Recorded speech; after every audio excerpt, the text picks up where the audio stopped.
Hello, and welcome to another Inkarnate live stream. Hope everyone is doing well. Today, we're making scenes with the fantasy regional style.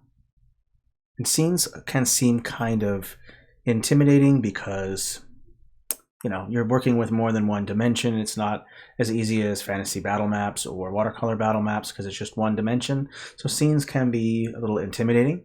So in this stream, I'm going to be showing you one method that I use to create scenes. And I just want to preface by saying there are a lot of different methods that you can make scenes. There are a lot of different ways, and there are a lot of different artists who have their own different methods. But I'm just going to show you one method that I use for scenes. And if you're kind of confused on what kind of things you can produce with this method that I'm going to be using, I'll show you a couple examples here. This one right here is made with the method that we're going to be doing. This one is made with the method that we'll be using, and this one as well. So all of these were made with this method, so buckle up and let's go ahead and make some scenes. Now, before we jump in, you're going to want to, of course, clone and edit this map right here. That link will be provided in the chat, by the way. All right, here we go. All right, I'm just going to open this up. And I just want to also mention that I'm using a portrait aspect ratio here, or the portrait, and this method actually works with whatever aspect ratio you want to use. So it's not limited to the portrait aspect ratio. If you want to use the landscape or a custom one or whatever, that's perfectly fine. This method will work whichever aspect ratio you're using. Let's go ahead and open up and get started. Yes, it's 3x4. Okay. We'll open this up and we'll jump in.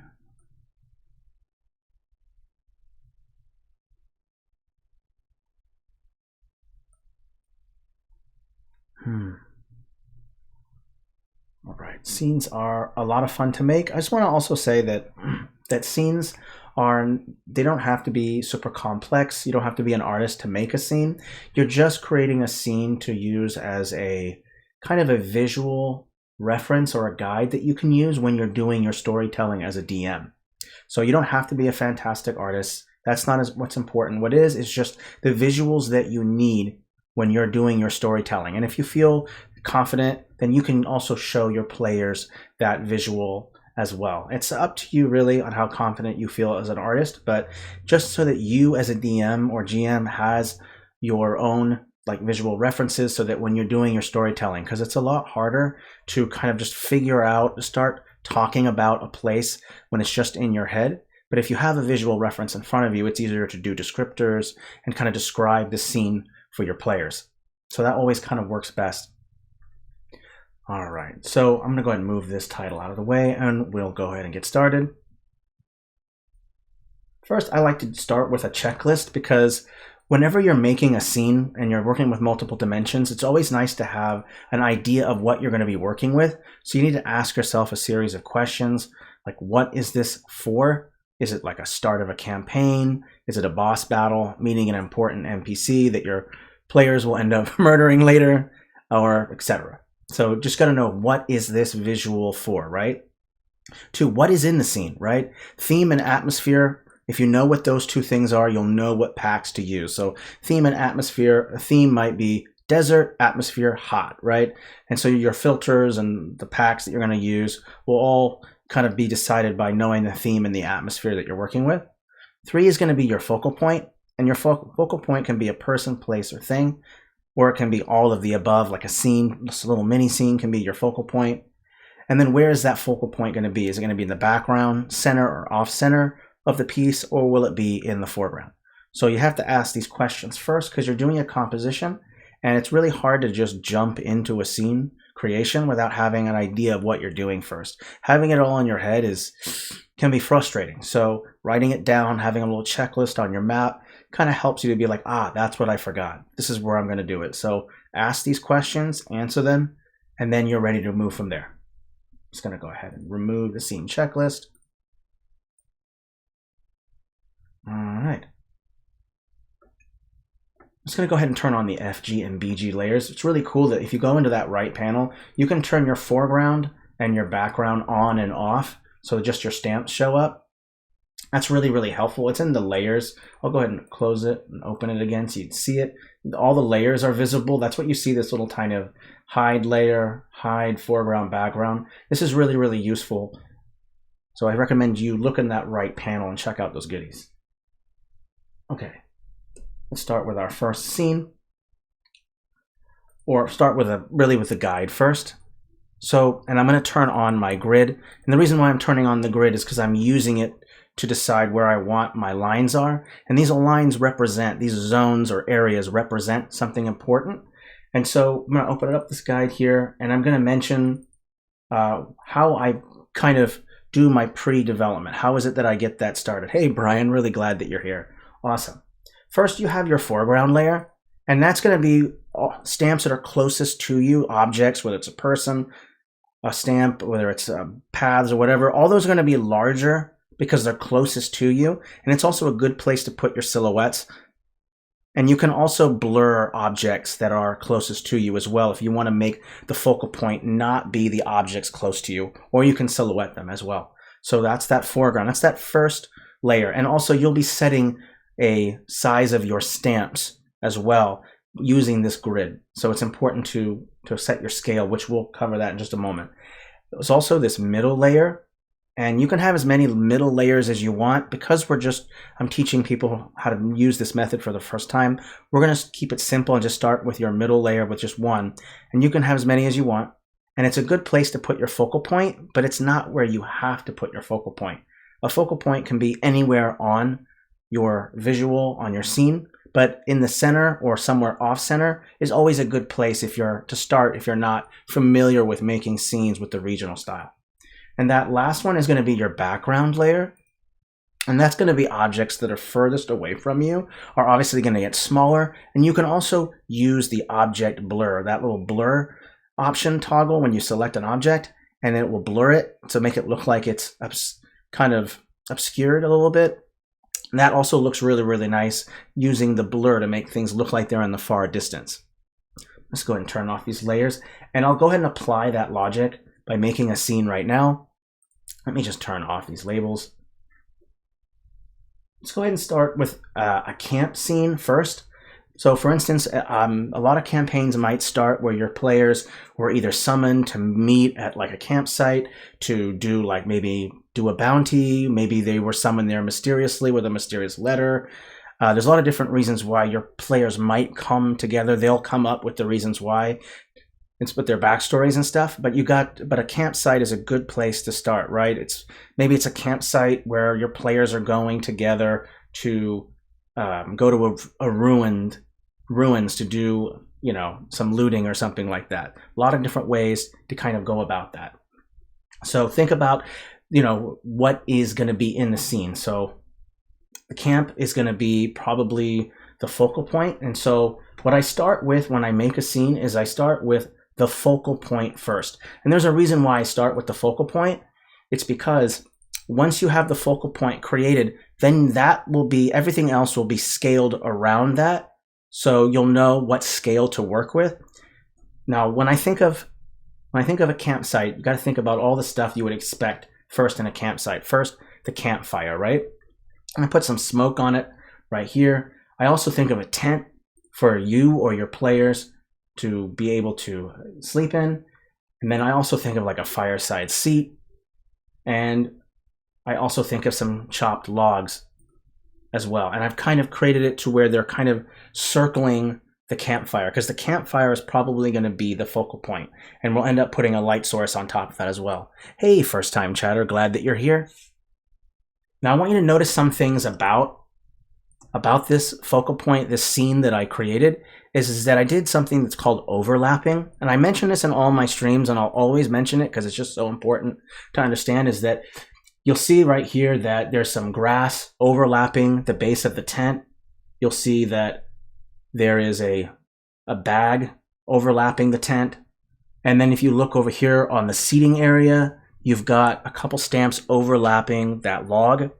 Overlapping is how you create your depth. Multiple layers, right? If you want something to look like it's got more dimension to it, you have to put things behind and in front of stamps to create this illusion of depth, right? So when you're composing your stamps, when you're putting them together, when you're making your focal point, don't forget after you've made the main points to put some grass down or whatever. So overlapping is absolutely key. Now what's really cool about making the focal point first as well is that you can kind of just move it around. So I can go ahead and take the focal point. Now I can select it and I can move it around to wherever I want. Hold on one second here. I can kind of move it around. So if I want the focal point here, if I want the focal point over here, if I want to make the focal point here, you can put it wherever you want once it's created. And then not also that, but then you can decide to set the scale. And also I want to mention something about groups is that sometimes stamps can't go any larger than 500%. You can override that by grouping it with other stamps, and you can scale it as big or small as you want. And you'll end up doing that a lot in some of your compositions. All right, let's go ahead and scale it down. I'm just going to scale it down just a little bit. And I'm going to figure a place where I want it. One thing that I recommend, if you are going to put your focal point in the center layer, that middle layer, I don't recommend putting it perfectly in the center. I recommend offsetting it just a little bit. I'll just offset it just a little bit. I think over there looks good. Let's just put it right there. Now, once you've got that focal point, then you can start working on filling in the other layers. Let's go ahead and turn my grid off. I won't be needing it right now. Let's go ahead and pull out a little bit here, and then we'll go ahead and add those next layers. So now that I've kind of put down the focal point, my focus now is to kind of frame it or ring the focal point. And the reason why is because when I think of a campsite, I think of it, especially in like a wooded area, I think of the campsite kind of in a clearing. It's open. Maybe your players like to lay down and stargaze. I like to sleep outside. Maybe it's a point of discussion. So whatever, or maybe all your players see a comet that flies down and they see it land a distance away, whatever it is. But I like to make a little clearing and then kind of make a ring around the focal point. And that's what we'll be doing with each stamp here. Let's go ahead and turn that off. And I'm going to start with putting the back part of it first, like the backdrop, like what is up against, what is the tent behind. And so I'm going to go ahead and click this back thicket group. And I put some tall, kind of very tall trees. These are, I believe these are sequoias. And the reason why I use them is because I'm using that vertical orientation. And so these trees really work well. You can see how tall they are in this vertical aspect ratio that I'm using. Okay. All right. Now once you've done that part, and you'll also notice that I made the stamps a little bit darker. Those sequoia trees are not that bright. I made them darker, and the reason why is because stamps that go further away in the back, I try to make them a little bit darker because the focal point should be where it's brighter. And one of the ways that you can create a focal point is to have the brightest bright against the darkest dark. And so making a lot of the stamps darker, the further it gets away from the focal point, can help to kind of do that as well. All right, now that I've made that, I'm going to go ahead and throw in this middle or front layer. Remember, these trees are really tall, so when I click, and notice how these are just a little bit brighter. And the way that I set it up is you're starting to see that ring kind of coming together. Notice the trees right here. All right, now of course you're setting your scale. One thing also, remember when I mentioned that you can't make some stamps go beyond 500. I had that same problem when adding the trees to the foreground layer, because they just couldn't get any bigger. And so once I grouped them, then I was able to rescale them up just a little bit. So grouping is super important. And if they're in a group, what's really nice about having certain sections of your composition in groups, you can have certain filters apply to certain layers and then have other filters apply to different layers. So creating these layering system by creating a bunch of groups, labeling them, and then layering them throughout the composition, you can put down multiple filters. So just kind of a pro tip there, definitely layer your composition so that you can edit them, move them, and apply different filters to them. All right, let's continue. So now the ones that are closest to you are going to be your silhouettes. And making a silhouette is actually not that hard. All you have to do is just take the stamp that you want to make a silhouette and drop the brightness with the HSBC all the way down to 0. So that way it's pure black. So now we have those silhouettes, and that kind of completes the ring too, doesn't it?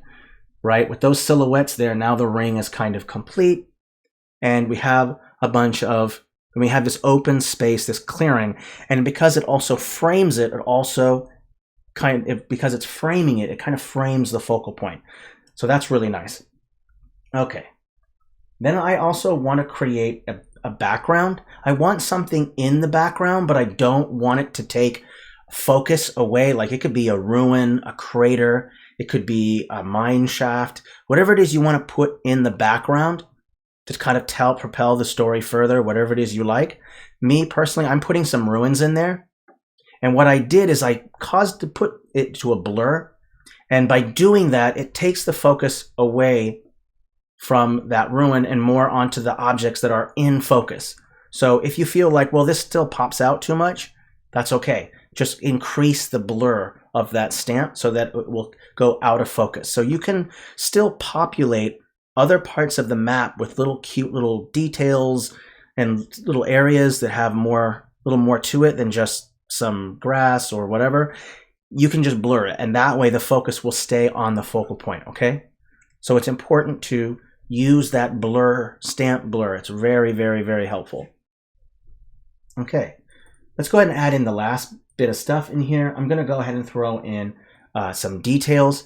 And, knowing what kind of details to add is really kind of determined by what I've already added in there. Like you've already see some grass. There's grass around the tent. So it's nice to maybe add some more grass and maybe throw in some extra things like maybe some flowers, some different colors. So it's more than just green in that center part. So you got a little bit of color here, which is nice. It's always nice to have a little bit of color. All right, now once you've done all that, there you have to do your texturing, and there's going to be light and shadow and then filters. And texturing is not really that complex. What I normally like to do is I make my whole composition with one texture that I want. Notice that the entire BG layer is set with this grass texture. That's just going to be the base layer. You can put dirt on top of it, stone, all kinds of things. You can put all kinds of different textures. And really what I want to do is make sure that a lot of the textures are more focused in where the focal point is, so that way it causes it to pop out more. So now I want to pick a texture that might look good, and there's a lot of different ways that you can go about it. Maybe I want to add maybe some kind of stone texture. There's a pavement texture. Let's look at that. Pavement's a good one. And whenever you're applying textures, you also have to remember what's the scale that you're using. So if the focal point is the kind of the standard where I'm going to know what scale I'm using, you're going to want to size it up in the advanced settings with size like this, and then kind of just look at the preview, and that way you can kind of see how big the stones are. Obviously you don't want them to be super massive, but kind of small enough, right? So you will be doing a lot of scaling your textures depending on what scale your stamps are on. So it's important to always remember scaling both with textures and with stamps, not just stamps alone. Because sometimes it looks kind of weird when your texture's at 100% and your stamp's at about 25%. That might not look right. So focus on that, okay? All right, I'm going to go ahead and drop the opacity. And I'm going to put some stone, maybe kind of make a ring of stone. And I'm going to have where the most stone is right where the fire is. Kind of makes sense. Usually you have gravel or brick or something beneath the fire because you don't want to catch the ground on fire or roots underneath the ground or anything like that. So you try to put some rock or stone beneath it. I'm going to go with 27%. I'm going to set to my BG layer. This. I'm just going to do one pass, kind of covering, making a circle. And I'm not lifting it up with my mouse or my pen. And then I'm going to do it again, go over it again in the center part, and then I'll boost my opacity up about 50%, and just put it right inside the ring itself. And you'll notice that there is kind of some nice spots there. Let's go ahead and just put a little bit over here on the side, and we'll just create some patches. Just use the negative space. That's wherever there's not a stamp.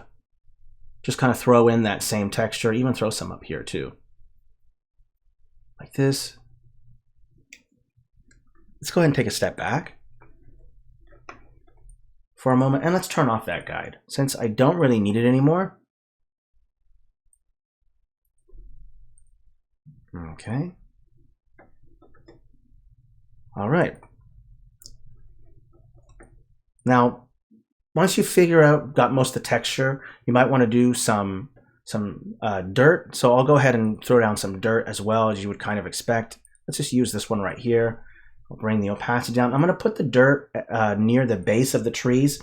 You kind of notice there's a dark brown from the bark of the sequoia trees, and then there's this light green, and it kind of contrasts a little bit. So if you throw down just a little bit of dirt underneath, it will kind of diffuse that sharp contrast of the dark wood and that light green.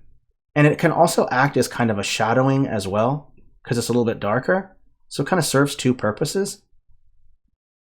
And I'll just put it just at the base of the trees, and you just have to put it where it's really, really light. You wouldn't have that super light green underneath the trees. That's where the shadows are. It's where the foliage is. So just putting a little bit of brown underneath kind of helps to blend that in. And then if I want, I can even throw in some dirt underneath the ruins. There we go. All right, so a little bit of dirt underneath the ruins. Next, I totally recommend adding a light source, because a light source can really cause a piece to pop out. It's going to give it more dimension, and that's how dimension works, right? With a lot of different light and shadow. So we're going to throw down a light source, and then of course I'm going to put it on the fire, because that's where the source of the light would be. So if I just type in light, and I'm going to go, I think it's in Fantasy Battle Maps 2.0. And what I like to do is I like to use two stamps. Notice that the fire has this orange and yellow glow. I like to have an orangish light stamp to be kind of directly on top of the fire. And then I like to use the larger, more yellowish one. And I just make it much larger. And I drop the opacity down, but first I'll place it. Let me put the light down right there. There we go. And I'm going to set it to, let's take all the light sources and put them up at the top layer. And the reason why I put light sources at layer 5 is because filters are going to be a layer below. Hey, first time chatter, glad that you're here. Welcome. Okay. All right, now that I've selected that bright light, let's get a larger one. I'm going to go ahead and just drop the opacity a little bit. Okay, and because if it's a little too bright, so I drop the opacity. So the two light sources, the orange one and then a larger kind of yellow one instead of that orangish one. And already that kind of adds a little bit more. It already puts so much focus on the focal point, right? Because you have this bright light here, and it really pops out in comparison against the darker parts, the darker regions, the silhouettes, and even the trees that aren't silhouetted. That aren't silhouettes, they still seem rather dark in comparison to that central region. So like the campfire is fairly centered. It's a little off center a little bit, but the rest of the scene or the rest of the focal point kind of moves a little bit to the right, and then a little bit to the left or more centered is that ruin at the top, without taking away the focal point. Let's go ahead and throw down some filters. Filters are going to be really, really helpful. One thing you can do to help to frame the focal point, especially if it's more in the center or off center, is a vignette filter. A vignette filter, and then it also works with that bright light because it's fading out around the edges with a dark filter, and then it kind of puts more emphasis on that campfire, right? So throwing down a vignette kind of helps to put focus into that center. All right. let's go ahead and throw in some more filters. One other thing that might look nice is throwing in maybe like a color filter that might look nice. And there's a couple that might look good here. One, you could add in a red sky. And you can also change the layer that they're on. This one's on layer 5. Maybe I want to bring it down a layer to layer maybe layer 3. And then I can also put on a night filter. Go ahead and turn that on. Oh, wait a minute. I want to use a different one. My mistake. Delete that, and let's use... oh no, this one does work. This works fine. Let's take it down a layer. Let me make sure what filter I'm on here. Let's bring the opacity down. There we go. And what I'm doing is kind of making it a night scene a little bit. And then the last thing that you can throw down is also a halo. Because there's a light source there, a halo, and in the center part will help to not make that light so dimmed, because it seems even with that night filter, it does seem like the light is diminished a little bit. So throwing down a spotlight should help to bring out that light more, and I'll boost the spotlight up a little bit more. There we go.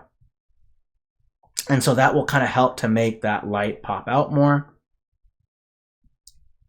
And then I'll go back to my color, red sky, and I can bring it all the way up if I want to go over top, or I can bring it down. So I can always change where the filter is, bringing it up and down, and you'll get some varying and different results with it. So experiment, definitely try new things. It's a lot of fun. I'm just going to push this up to layer 5. I think I kind of like it right there. And I might even throw even one more filter in. Another good one is the warm cool. That will also bring out some stuff. So let's go ahead and do that one. Oopsie. Let me go ahead and remove this. One moment. Go into filters and grab it. Where are we at? 30 minutes? Oh, perfect. We got some time. Okay, this warm cool works good. And I can also drop it down a layer. There we go. Kind of causing it to pop out a little bit more. Now, one other thing that I want to mention, what's really cool that you can also do is once you kind of feel like, all right, I finished the scene, there's a cool trick in film called a Dutch angle, and I'll show you how you would do that with this. So you can select everything like this and then rotate it at an angle like this. The whole thing's rotating. You'll notice that there's a rotation because the trees, you notice that the trees are kind of pointing, they're not pointing straight up. And so this Dutch angle is a kind of a way to create a more unique angle. And all you have to do is just rotate it about a dozen degrees clockwise or counterclockwise. And it kind of gives it a new feel and dimension to it, doesn't it? Now that you have that Dutch angle to it, it's not the same. So you can always do that if you feel like you want more than just that perfect vertical alignment. You can just rotate it several degrees or a dozen degrees clockwise or counterclockwise to give it that extra kind of angle. And all the stamps have to be selected when you do that, okay? Let's go ahead and undo that. Okay. All right, let's go ahead and turn off the camp scene and let's apply this same logic to a different scene. I'm going to turn off all my filters. We've got about 30 minutes left. We're going to do one more scene. Let me go ahead and just delete all of these. And I'll go ahead and make another scene. Now, we just released pirate stuff. So, har mateys, let's make a pirate scene, right? Yes. Pirate scenes are awesome. Okay. Go ahead and delete it. All right. All right, let's go ahead and turn off this scene here, my camp scene, and let's make a pirate scene. And I'm going to change I'm just go ahead and delete the camp scene because it will cause less lag. And I'll go ahead and I'm going to use water as my main color or main texture for my BG layer because we're doing pirate stuff. Okay, oopsie, 100%, my mistake. Enter, there we go. All right. Now with the pirate scene, I'll go ahead and turn on my guide real quick so you can kind of see it. So there's that guide, just to kind of remind you where it is, where each layer is. Just like before, we started with the focal point, okay? And the focal point is a haunted treasure with a pirate ghost. So the idea is that this might be a campaign where your players have been either kidnapped, or maybe they're all in the same boat before they get boarded by pirates to use them for sacrifices to appease the pirate ghosts, whatever your reasoning might be. But the focal point is, hey, we're looking for this treasure for whatever reason it might be, whatever your players had decided their backstories are. Wherever it is, this treasure is haunted and you're going and looking for it. So the focal point is going to be the treasure, because who doesn't like me some gold? Got to have the gold, right? And of course, you wouldn't be gold without a pirate, right? So you got this ghost, captain, this pirate. That's going to be the focal point. Once I've done the focal point, I want to kind of maybe put some stuff in the foreground, just a couple things, maybe some ground for it to sit on. So let me just make sure that the focal point is situated here. And this is going to create like this sand right here. This looks nice. I like that. And we'll keep adding more and more layers to it. So you'll notice that the sand is kind of not going off the canvas. That's fine. We're going to cover it with other things like the silhouettes and some of the middle ground stamps, right? So let's go ahead and add in the next one. Let's throw in a ship. What kind of pirate scene would we have without having a ship? So I'll go ahead and turn that on. Now here's your pirate ship. Now, we got a stream coming up next week on how to make realistic water, and I'll show you some cool tricks about that. But right now I can tell you that the wave stamps, whichever wave you use, overlay works really, really well. Overlay will capture the blue underneath the stamp, and will also kind of make it a little bit brighter. And then you can always change the opacity or drop the opacity to make the waves different kind of opacities so that it doesn't always look the same. So we'll go into realistic water in a different stream, but this is not the focal point. It's just a part of it.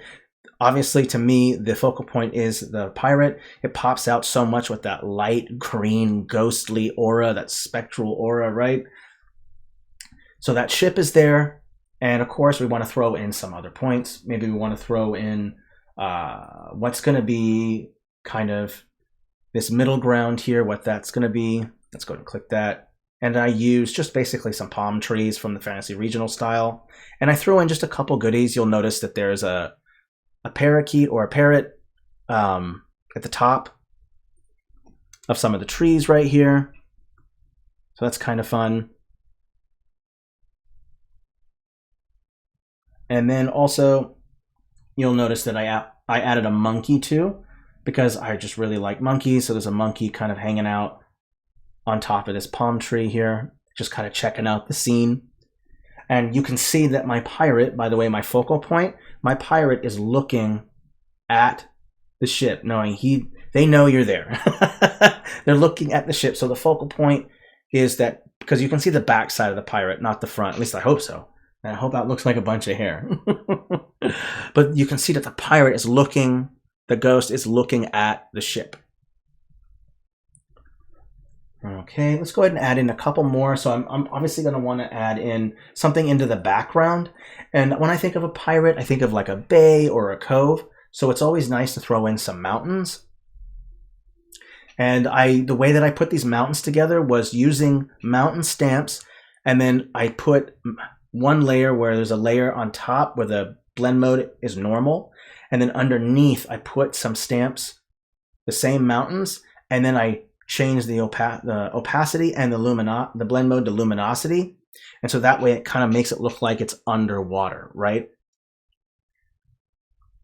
All right, so now it's kind of encasing the pirate ship. And of course you can move the focal point, or you can move the ship anytime that you want. You'll notice that it's on a layer where it's below. So I can move the ship so it's more obscured over here. I can bring it further into shore if I want.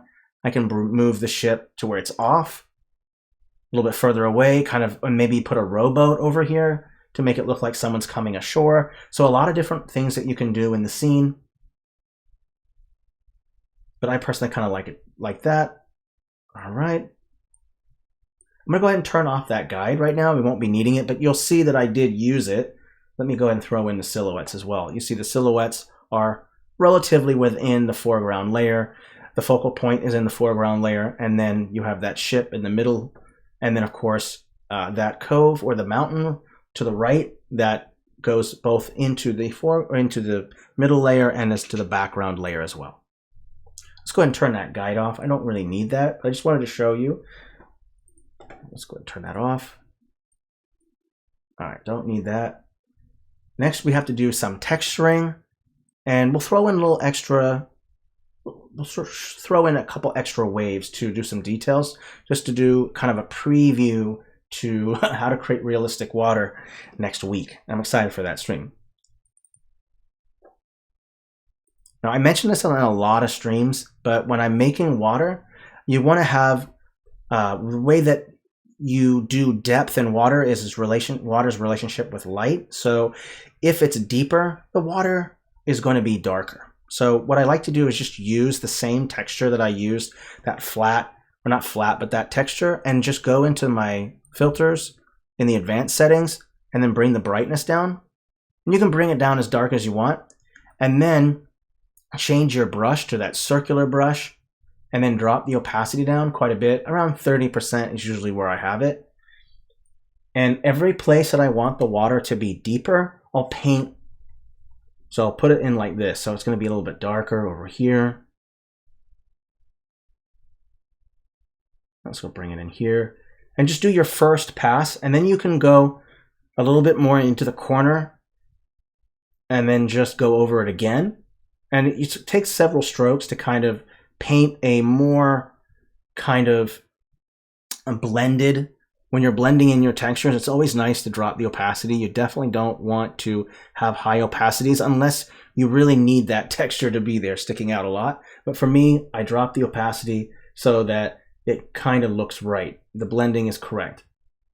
All right, and then I'm going to make it just a little bit darker over here as well. Now, when you want to make water be a little bit brighter, there are a couple things. You can texture by just taking that same texture and making it much brighter, or you can throw down light sources.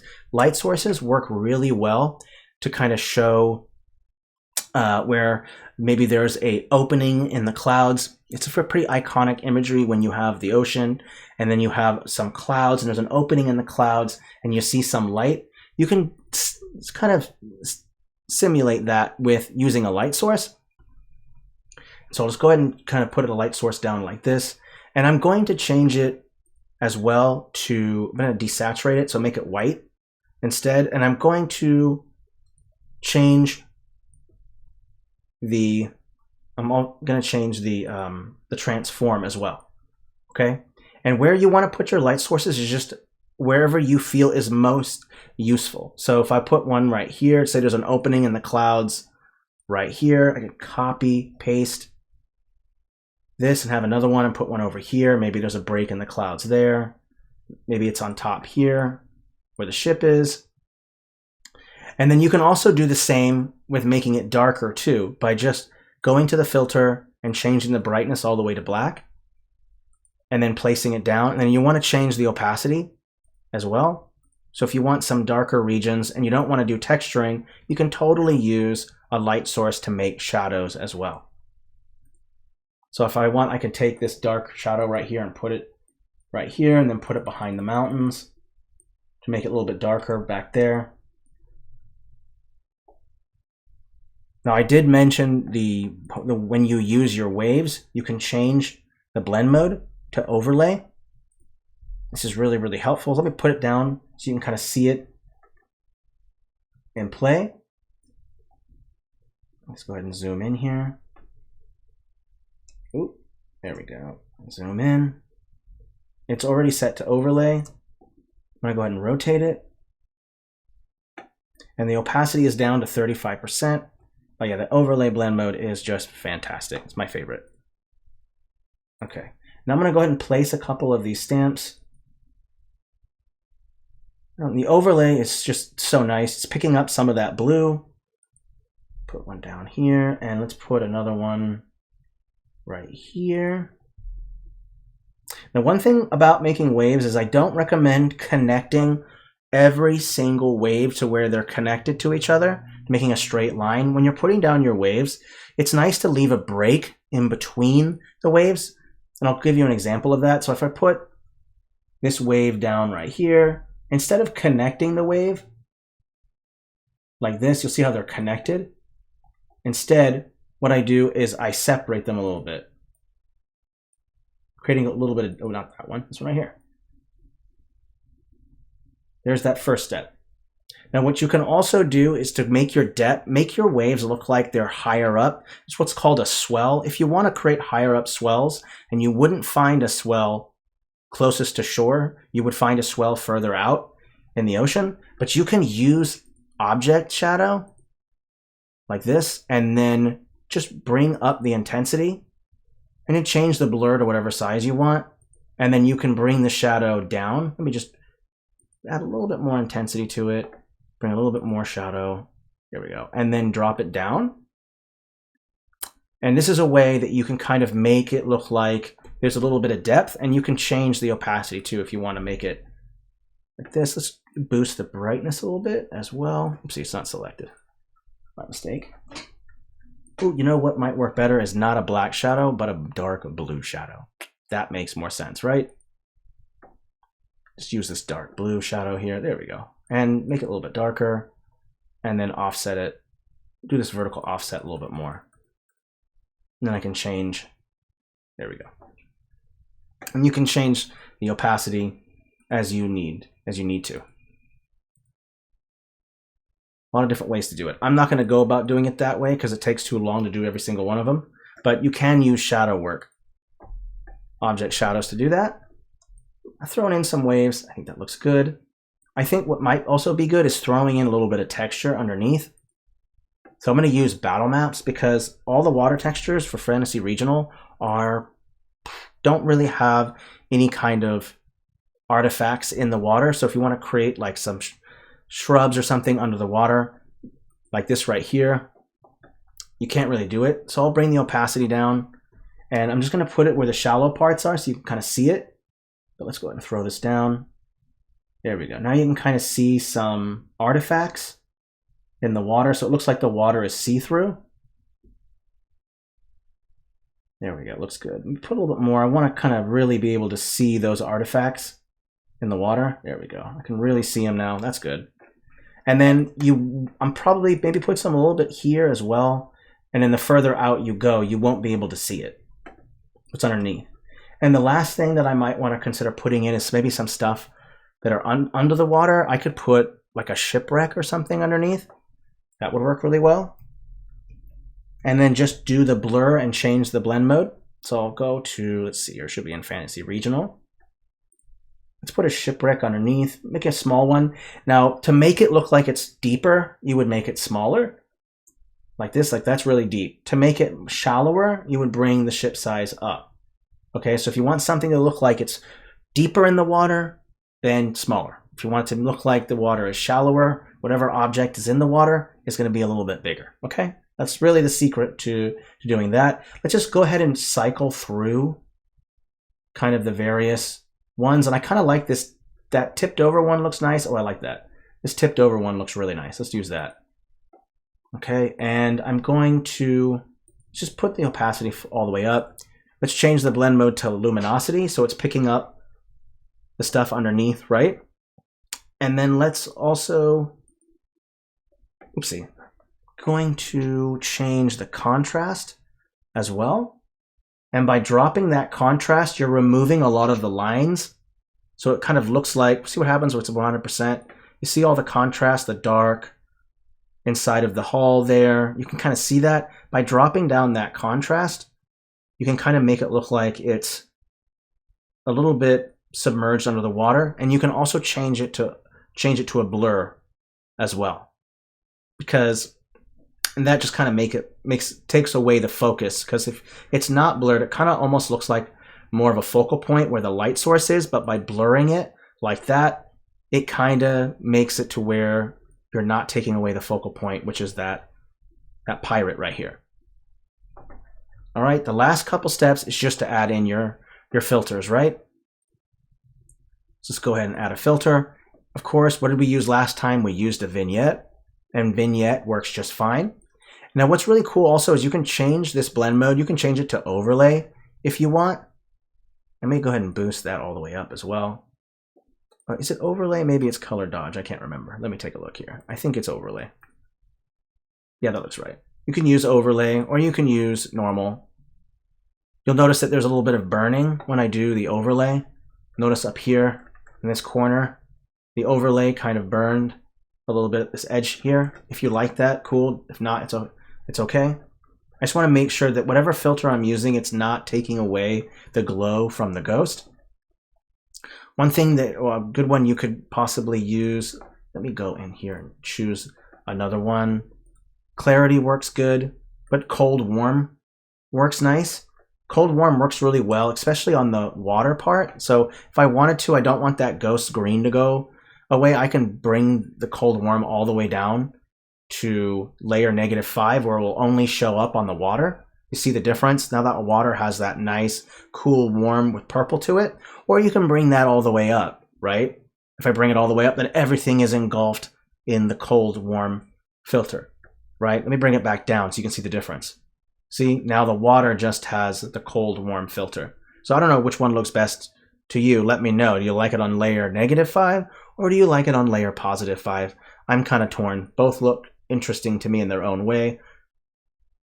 -5? Oh, okay. Well, it's been called, folks. It's been called. Okay. We'll go ahead and bring that down. So that kind of really brings that out. And then I maybe want to add another filter to put on top of that. Another color filter. A good one would be like,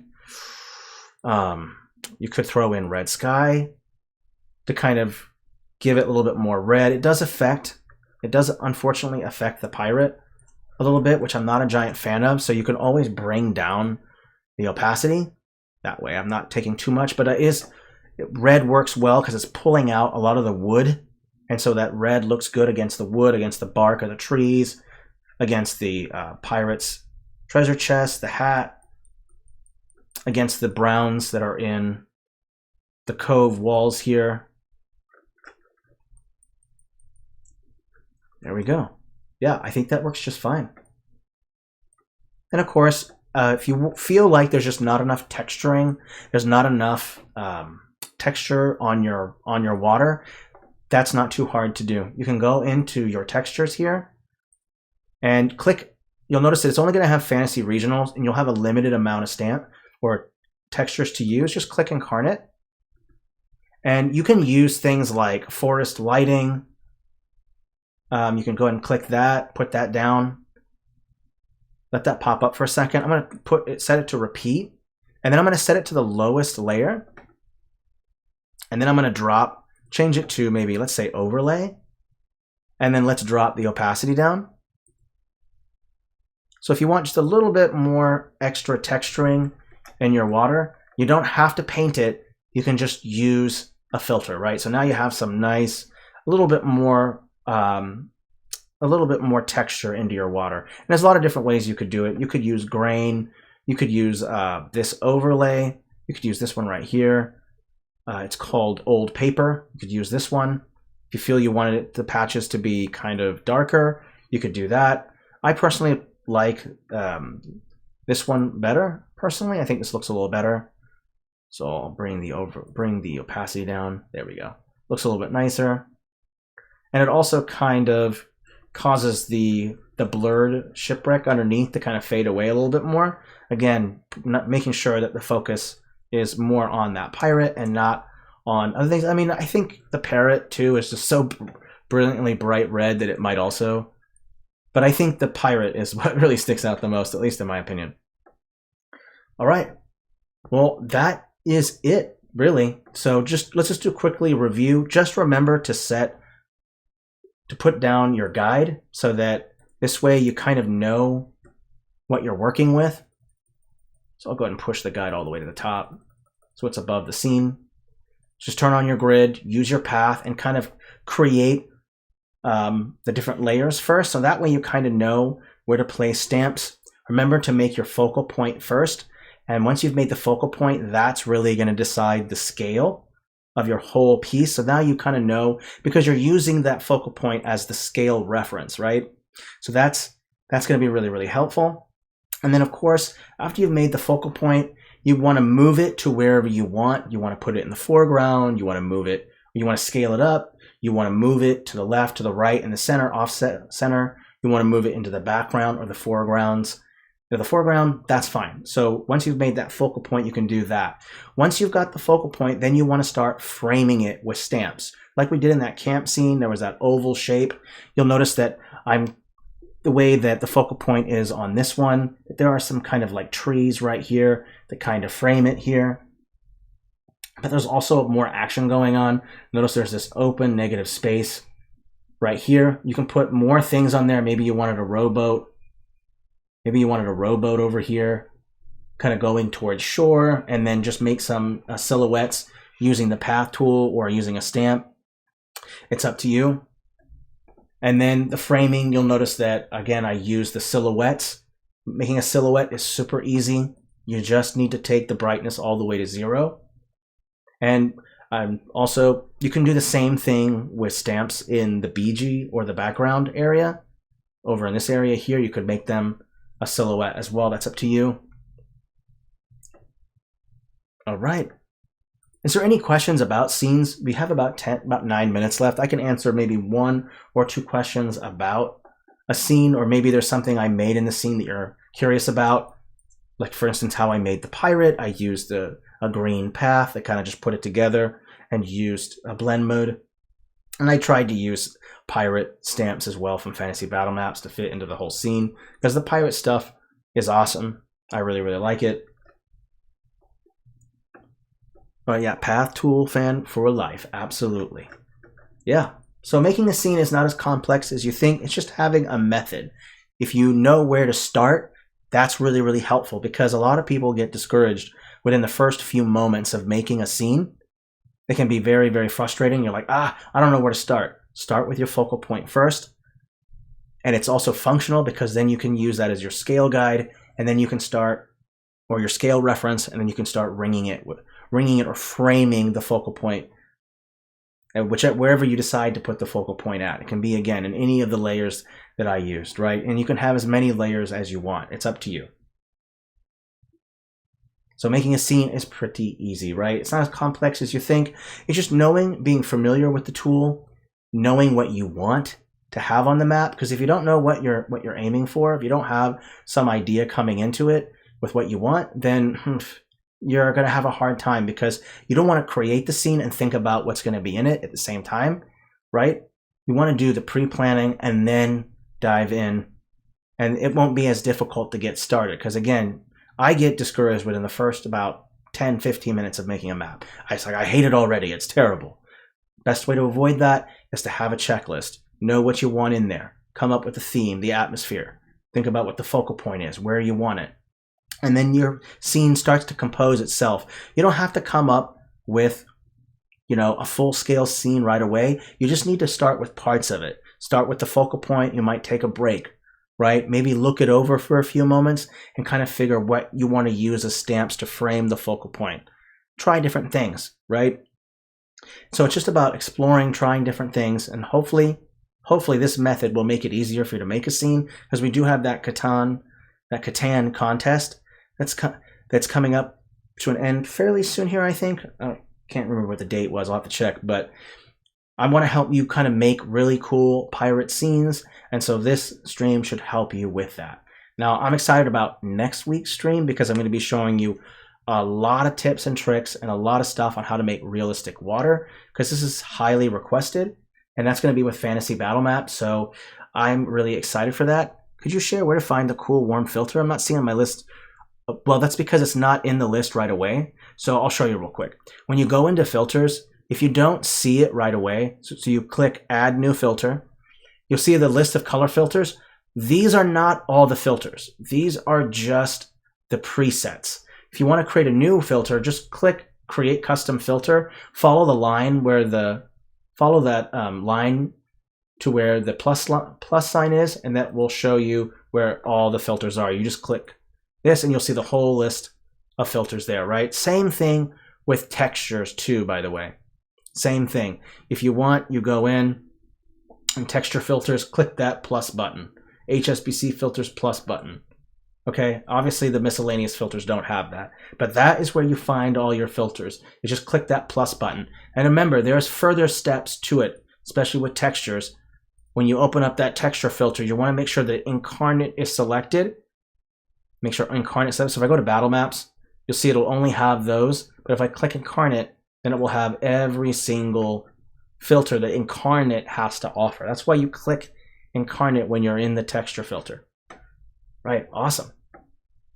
All right, well, hey, that's just one way to make scenes. There are a lot of different ways to make scenes, ones that don't have silhouettes, some that have curved horizons, and of course, there's also interiors. And if you want to learn how to make interior scenes, definitely mention that in our Discord in a stream request, because I will gladly make those. They're just a whole different beast. And so I couldn't fit it into this one. So if you want to know how to make interior scenes, so that way you can kind of explain the inside of a bar, a tavern, the inside of maybe an inn, or maybe you want it to take place inside of a temple, whatever. Interior scenes, definitely going to be showing how to make those in a different stream. Thank you, Brian. Thank you, Musical Rogue. Love you guys so much. You're all so awesome. Let's go ahead and get out, and I'm going to go ahead and show you the calendar and show you what we have left. There's a couple streams left in the month, so let's quickly go over those. So we just finished scenes, and we got realistic water coming up, like I said, and I'm very excited about that because realistic water is a great way to make your map look a little bit more, give it a little more pop to it, and it looks really nice, and your players will definitely appreciate it. And we'll be covering lots of stuff underwater, stuff on the water, how to change light sources, how to make waves, big crashing waves. We'll be understanding how waves operate, how to create shallow water, deep water, the works, you name it. So it's going to be a fun stream. I'm excited about that. And of course, the last stream is going to be how to create castles with the fantasy battle maps. It's going to be part 1. Basically just surveying the land, where to put up your battlements, how to protect your settlement, how to get it built up, and then get that castle going, finding the resources and stuff like that. So I'm very excited about Castles Part 1. That's going to be fun. All right, well, hey, that's it. I'm excited. If you also, like I said, if you have other stream ideas, feel free to go to our Discord. Don't forget to sign up with your hashtag with the roles channel first so you can get that Incarnator role, and then go to stream requests, and then go ahead and just make the request and then the style that you want it in. If it's something that does all styles, just put how to make this and then all styles. So just check that format. All right. Hey, everyone, you've been great. I'm really glad that you're here, and I'm excited to see you again next week for the realistic water. And I know I got some people in the chat who are really good with that too. Musical Rogue, Brian Marshall, all absolute experts when it comes to water. So I'm excited to get their input as well. All right, please stay safe and healthy. Merry map making, and I'll see you all next week, okay? Auf Wiedersehen.